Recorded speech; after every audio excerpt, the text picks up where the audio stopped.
Last night, the Tooro Prime Minister announced that King Oyo Nyimba Kabamba Iguru Rukidi IV had died in a post on X, triggering an outpouring of grief from political leaders and members of the public. First Lady Janet Kataha Museveni is among those who expressed grief over the death, while National Resistance Movement Secretary General Richard Dodwong described the news as a shock to the royal family, the people of Tooro, and the country. We know it's a trying moment.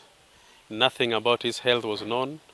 Nothing about his condition was reported anywhere. So indeed, it has been a shock to everybody. And we really mourn with the royal family. We mourn with the people of Tooro. We pray that the kingdom finds calm and solace in the comfort of the many well-wishers and supporters that they have.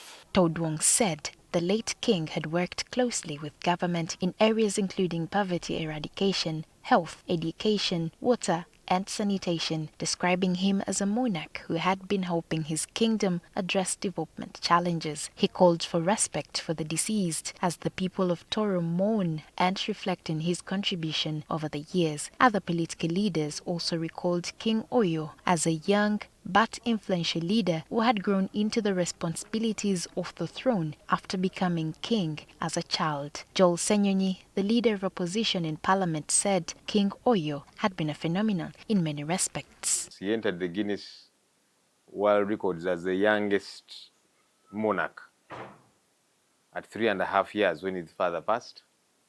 And he has grown literally the sight of many of us. Watch him grow and take on responsibility. The amazing thing about him is he quickly embraced the responsibility that he had at hand. As he began to grow, you could see him really get into the mold and realize the weight of the responsibility that he had. He also described King Oyo's Christian faith as a source of comfort to those mourning him, saying the late king had publicly embraced Christianity and become born again. And the Bible tells us that blessed are those who die in the Lord. Of course, we who are alive now, we are sad, we are in mourning because of his passing, but for him, wherever he is, it's different because he died in the Lord. So as a Christian, for me, that gave me hope and encouragement. I was also delighted to learn because, you know, after people got to learn he had passed on, everybody was wondering now who will take over, and that created a bit of a stir. But the Prime Minister of Tooro also came out with a statement to say he left an heir, and at the right time, he will be unveiled to Tooro Kingdom and he will take on the mantle. Other members of parliament described Oyo's death as a loss not only to Tooro but to Uganda, noting that the kingdom is among the country's traditional institutions. They said King Oyo's reign would be remembered for stability, his sober character, and the absence of major scandals associated with his leadership. They recalled King Oyo's involvement in development and social causes, including campaigns against road traffic accidents and HIV/AIDS. I think he has been a young king. He's led well as a youth. His name was not involved in any scandals, whether of land or anything. He's been a very credible young man. Most of the time when the Tooro Kingdom was at the piece of publicity, he came out clean. I think his reign will be remembered as one of the reigns which brought stability in the Tooro Kingdom. He has been a unifier. He has been a king of a noble character. The leaders also linked the king's reported illness to the wider challenge of cancer in Uganda, calling for greater investment in cancer awareness, early detection and treatment. Because I understand that cancer also has stages. When it reaches to stage 4, it is very difficult for you to recover. But we have so many people who have recovered from cancer.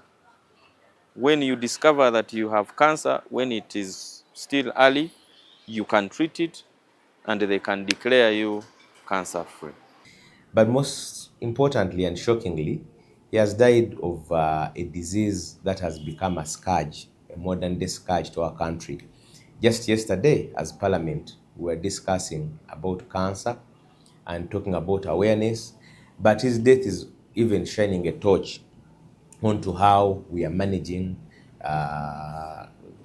cancer as a country. One of the politicians said King Oyo's death was particularly painful because it came at a young age and at a time when Uganda needed leaders who could bring people together across political and social divisions. We commit our thoughts and prayers to God for strength and comfort to all of us as Ugandans. Unfortunately, he hasn't enjoyed his leadership, neither the Watoro have enjoyed the leadership of their king before God called him. The late king was repeatedly described as a symbol of unity, with leaders saying his legacy would be remembered for his character, community empowerment, and efforts to contribute to national development. Lydia Feli Akulu, NTV Weekend Edition.